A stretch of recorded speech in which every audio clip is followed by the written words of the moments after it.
Bonjour, bienvenue sur WA, la chaîne où on parle de carrière, de coups durs et d'indépendance financière. Je suis William Alexandre et aujourd'hui j'aimerais vous parler de ma seconde prédiction infernale, la ruine des épargnants.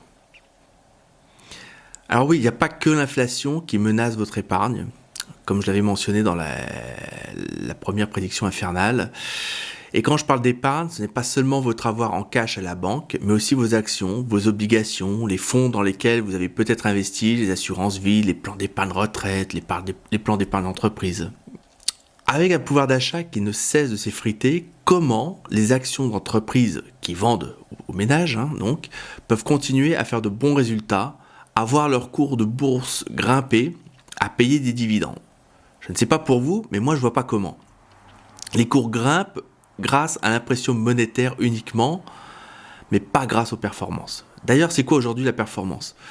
Plutôt que sur les résultats financiers, on communique de plus en plus sur le nombre d'arbres plantés, sur les 4 panneaux solaires installés dans un village au Sahel, ou sur la diversité ethnique des salariés.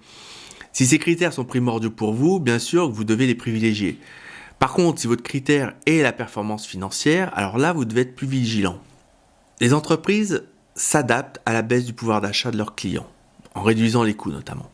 On réduit les quantités dans les paquets, ou on change les recettes avec un nouvel additif miracle, on réduit les effectifs, on met en place du télétravail, on installe des logiciels miracles pour réduire les coûts. Les moyens sont nombreux.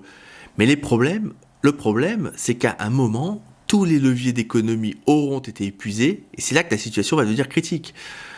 Les pertes ne pourront plus être minimisées par des économies et c'est là que le titre va plonger en bourse. Et le coup de grâce, ce sera quand les clients ne pourront plus acheter le produit ou le service parce qu'il sera trop coûteux de l'entreprise. Et à ce moment-là, ça sentira le sapin. Non seulement l'action ne vaudra plus rien, mais les emprunts qui sont obligataires ou bancaires ne pourront plus être remboursés et les actionnaires perdront tout à ce moment-là. Et par effet de domino, vous allez avoir les sous-traitants qui vont être impactés à leur tour, exactement, et ils suivent la même destinée. Les fournisseurs de matières premières, les prestataires extérieurs, informatiques par exemple, ou d'entretien, les experts comptables, les avocats, les banques, les assureurs, ils vont tous se retrouver entraînés dans un tourbillon de faillite. Le marché action va cracher, le marché obligataire aussi, et le marché monétaire va imploser, et avec lui la banque centrale. Il y a beaucoup de banques centrales, d'ailleurs, qui publient des pertes importantes, dont la Fed, la Banque centrale des Pays-Bas, ou même la Banque de France. Et dans quoi vos fonds d'investissement sont investis précisément ? En actions et en obligations. Les secteurs comme les biens de consommation non essentiels vont être touchés en premier, car ce sont là où les ménages vont couper leurs dépenses en premier en cas de gros temps. Donc le tourisme, l'habillement, l'ameublement, le transport aérien, qui d'ailleurs n'a jamais vraiment marché financièrement au passage, l'électronique grand public, la distribution, les services aux particuliers, que ce soit le ménage, les plateformes de streaming, tout ça, ça fait beaucoup. Et puis, mécaniquement, vous allez avoir les banques et les assurances dont les actifs sont composés d'actions et d'obligations. Vous regardez le Dow Jones ou le CAC 40, ces secteurs représentent la majorité. S'ils s'effondrent, c'est toute la bourse qui suit. Et à part un miracle, qu'est-ce qui pourrait arrêter la situation actuelle ? Je vous pose la question. Alors, si vous avez une idée, allez-y en commentaire, elle est la bienvenue et à mon avis, ça intéressera aussi des politiques. À terme, on risque donc bel et bien une ruine des épargnants. Bon, alors face à ça, qu'est-ce qu'on peut faire ? Comme toujours, il y a des solutions. La première est de sortir des actions et des obligations de sociétés exposées, mais aussi des fonds, y compris d'épargne salariale lorsque c'est possible, et de réallouer votre épargne. Alors vous ne savez pas quoi acheter à la place ? Pourquoi pas commencer à sécuriser par exemple votre pouvoir d'achat en métaux précieux ? Ou alors, vous le mettez dans une devise qui résiste mieux à l'inflation et à la conjoncture actuelle que la devise dans laquelle vous êtes. Quand les marchés s'effondrent, vous pouvez acheter, dans ce cas-là, pour une bouchée de pain, certaines actions intéressantes. Donc ça vaut le coup d'y penser, par exemple le franc suisse. Vous pouvez aussi investir dans des secteurs liés à l'extraction de matières premières, comme les mines, le pétrole, les matières premières agricoles. Pensez à l'énergie, à l'agroalimentaire de base, en prenant soin de vous former au préalable à l'investissement responsable, et non pas en misant comme au casino sur une action en espérant qu'elle grimpe, parce que comme au casino, vous avez 99% de chances de repartir plumé. Acheter des actions directement via un courtier plutôt que par un fonds. Généralement, le courtier vous inscrit au registre de la bourse comme détenteur.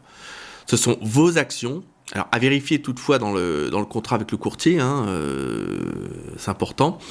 Via un fonds, c'est le fonds qui est propriétaire, pas vous.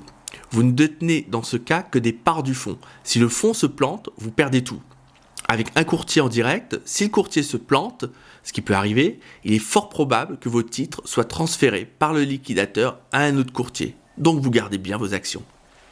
Alors les banques dans tout ça, elles sont plus qu'exposées. L'actif de leur bilan est composé d'obligations, d'actions, de parts dans des fonds d'investissement immobilier, dans des produits structurés hasardeux. Tout ça, c'est très risqué.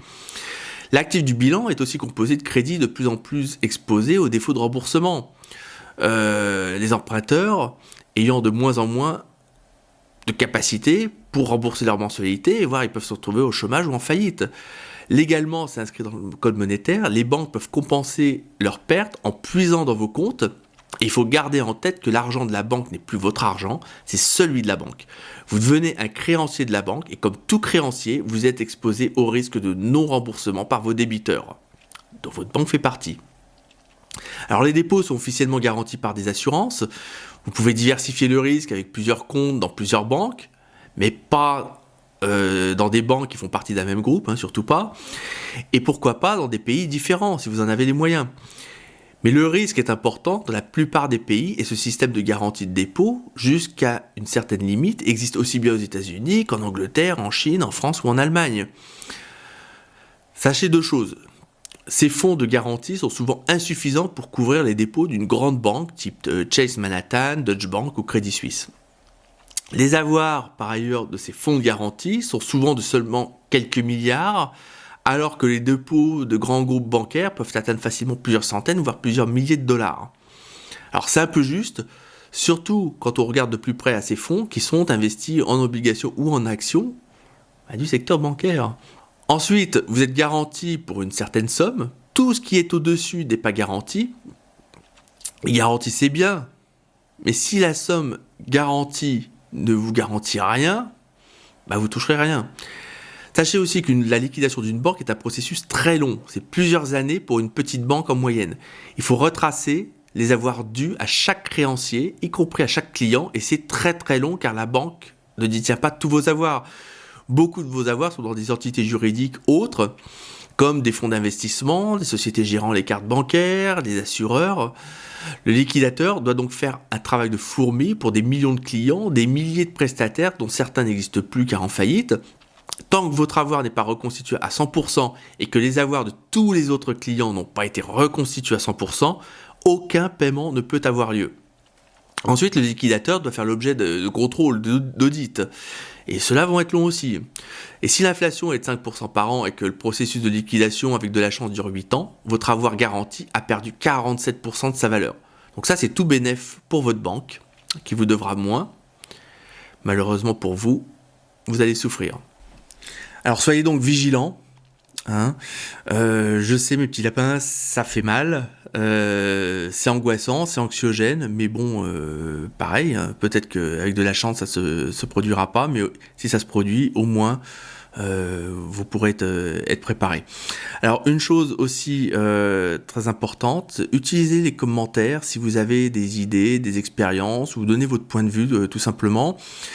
Partagez vos expériences, qu'elles soient positives ou mauvaises, avec votre banque ou des prestataires financiers. N'hésitez pas. L'idée, c'est de partager sur cette chaîne.